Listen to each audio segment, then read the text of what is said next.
Hanya sedikit manusia yang mempercayai video ini, setidaknya pada awalnya. Berani bertaruh, video ini menjawab banyak pertanyaan penting dalam sejarah umat manusia dalam mencari kemakmuran. Untuk sebagian orang, jawaban tersebut akan sangat menggetarkan. Bahkan, tidak ada mirip-miripnya dengan pengetahuan yang telah ada atau yang biasa Anda dengar sebelumnya.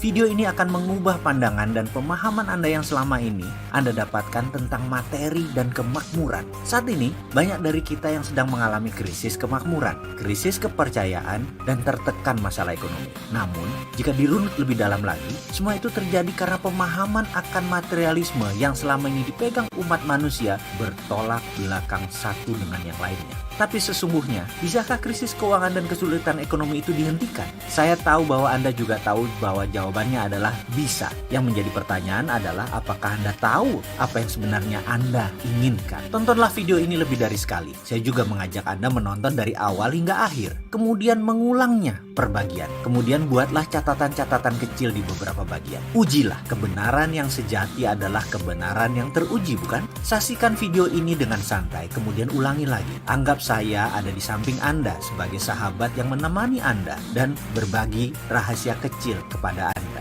Tontonlah video ini dengan hati, tapi pastikan gunakan lebih dari satu hati. Hati-hati. Banyak informasi dalam kehidupan ini, terutama dalam mencari kemakmuran, menjadi tidak akurat setelah Anda menonton video ini. Tetapi garansi, pasti hasilnya lebih baik. Itulah jawaban mengapa dunia sekarang dalam bahaya yang sangat besar, karena kemakmuran seakan tidak bisa dicapai oleh semua orang. Hanya segelintir orang yang kebetulan bernasib baik memperolehnya. Kembali pilihan ini ada pada kita. Siapkah Anda menulis sejarah hidup Anda? Kita mulai dengan otak sama, nasib beda. Ketika berbicara soal kemakmuran, prosperity conscious atau kesadaran kaya, selalu menjadi hal pertama yang saya bahas adalah kata-kata. Ini menekankan bahwa cara kerja otak adalah pilihan. Jadi bagaimana Anda memprogram otak Anda untuk menjadi seorang yang kaya, Andalah yang menentukan. Artinya, kaya itu pilihan. Siapa yang ingin mendapatkannya pasti dapat, karena kaya itu hak semua orang. Ini sekilas fakta tentang otak. Bangsa manapun di dunia, ukuran otaknya, baik ukuran panjang syarafnya,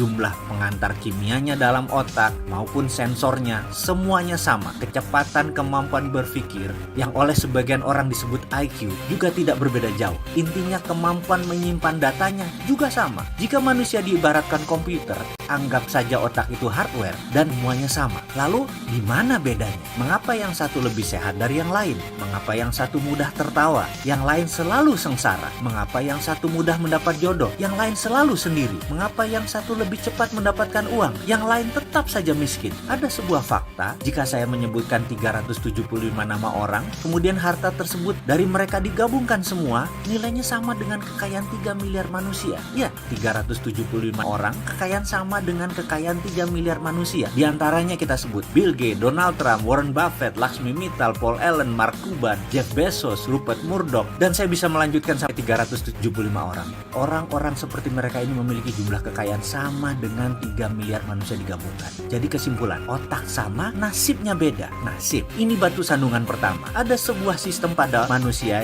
yang namanya belief system atau sistem keyakinan. Ini ditanam di subconscious atau di pikiran bawah sadar seseorang. Jika sudah ditanam di posisi ini, untuk mengubahnya perlu teknik khusus. Kalau menggunakan cara biasa, tidak akan pernah berubah. Misalnya, kebiasaan merokok. Maaf ya, saya mengambil contoh merokok karena mudah dipahami. Saya tidak merokok, tapi saya bukan anti orang perokok. Prinsip saya merokok itu baik, tidak merokok itu lebih baik. Itu hanya sebuah pemahaman dan pengambilan posisi dalam melihat sesuatu. Kembali ke merokok sebagai contoh. Dalam iklan televisi, dikatakan secara vulgar, merokok bisa menyebabkan kanker, gagal janin, penyakit paru-paru, dan lain sebagainya. Apakah dibaca oleh setiap perokok? Ya, namun apakah mereka lantas berhenti merokok karena takut akan peringatan tersebut? Tidak juga. Mengapa? Itulah kerja otak.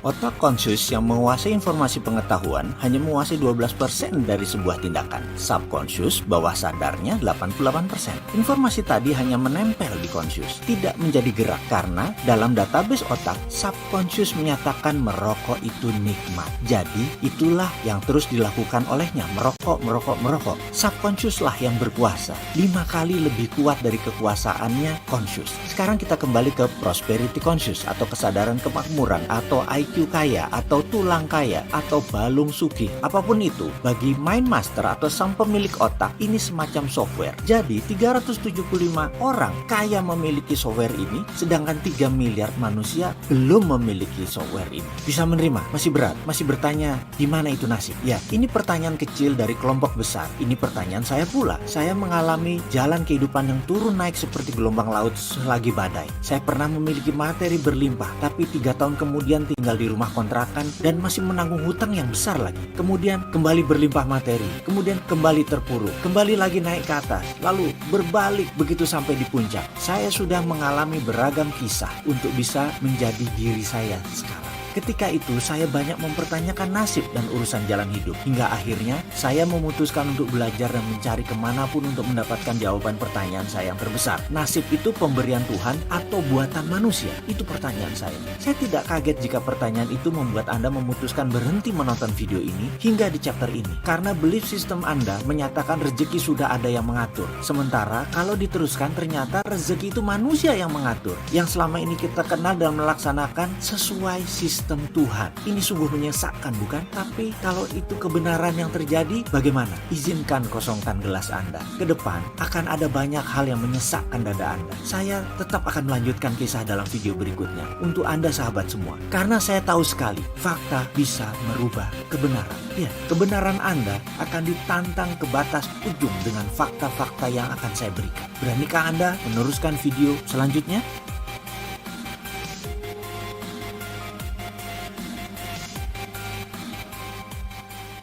La la la la la la la la la la la la la la la.